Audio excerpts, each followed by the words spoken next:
एक विश्वासी को प्रार्थना कैसे करनी चाहिए, ये मैं आपको समझाता हूं। ये मैं उन लोगों को समझाता हूं कई बार जो मेरे पास मिलने के लिए आते हैं, लेकिन आज मैं आप सबको समझा रहा हूं। एक विश्वासी को प्रार्थना कैसे करनी चाहिए, कौन सी प्रार्थना है जिससे आपकी लाइफ में रिजल्ट आता है। अब आपने ये बात समझ ली कि प्रार्थना जरूरी है, प्रार्थना नहीं करेंगे परमेश्वर उत्तर नहीं देगा।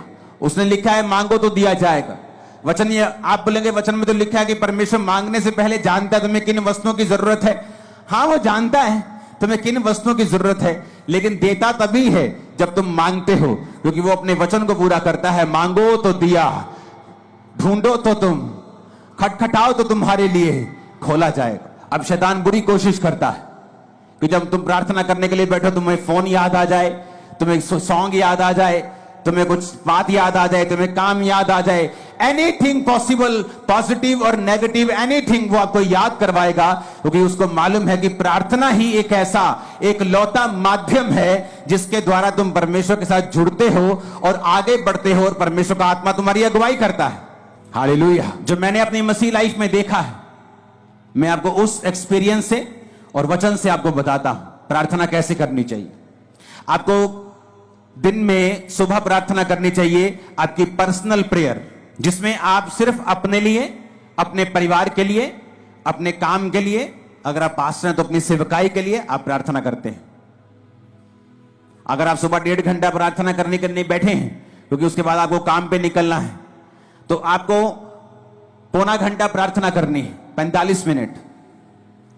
आधा घंटा आप वचन पढ़ें और बाकी का 15 मिनट आप वचन को खोलें और अपनी लाइफ के मुताबिक, मान लीजिए एक विश्वासी बीमार है, वो नीति वचन को निकाले 3 को, वो यशाया 54 को, वो भजन संहिता 103 को, वो इस तरह के वचन निकाले जहां परमेश्वर ने आपको शारीरिक चंगाई की वायदा किया है। आप उस वचन को पढ़ें कि परमेश्वर तेरे वचन में लिखा है। जिस तरह जब मुझे रोग था तो मैं परमेश्वर को बोलता था कि प्रभु तेरे वचन में लिखा है भजन संहिता में कि तू मुझे दीर्घ आयु से तृप्त करेगा, तो मैं प्रभु से बात करता था, लड़ता था, जैसे फाइट करते हैं। किससे? वचन से। इमोशनल फाइट नहीं, उसका कोई फायदा नहीं। वचन से फाइट करना। परमेश्वर कहता है वचन से अपने प्रमाण मुझे दो, सबूत दो मुझे, क्यों मैं तुम्हें चंगा करूं, क्यों तुझे बच्चा दूं, क्यों ब्लेस करूं, सबूत दो। क्या है सबूत? सबूत वचन है। तो प्रभु से मैं बोलता था प्रभु तेरे वचन में लिखा है कि तू मुझे दीर्घ आयु से तृप्त करेगा, तो क्या इस रोग के साथ मैं दीर्घ आयु जी सकता हूं? अगर जी सकता हूं तो ये दीर्घ आयु किस काम की होगी अगर मैं सारी उम्र रोगी रहूंगा? तो मैं इस तरह से प्रभु के साथ फाइट करता था कि प्रभु तेरे वचन में लिखा है कि तू मुझे दीर्घ आयु से तृप्त करेगा।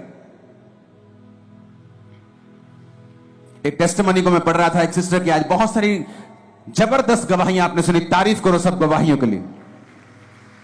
तो मैं गवाही जब सुन रहा था तो एक सिस्टर थी जिसने वचन सुना और वचन सुनने के बाद उसने रोज वचन के बीच से प्रार्थना करनी शुरू कर दी। तो हुआ क्या था, उसके यूट्रस में बीमारी थी, उसको बेबी नहीं, हस्बैंड में भी रोग था, बेबी नहीं हो सकता था। लेकिन उसे यह मालूम हुआ कि वचन के बीच से अगर मैं प्रार्थना करूंगी, प्रभु को उसके वायदे याद करवाऊंगी तो ये परमेश्वर संभव है। उसने प्रार्थना करनी शुरू कर दी वचन से कि प्रभु तेरे वचन में लिखा है कि धर्मी का वंश बचाया जाएगा। मेरा वंश कहां है? क्या मैं धर्मी नहीं हूं? मैं तुझ पे विश्वास करती हूं तो मैं एक धर्मी हूं।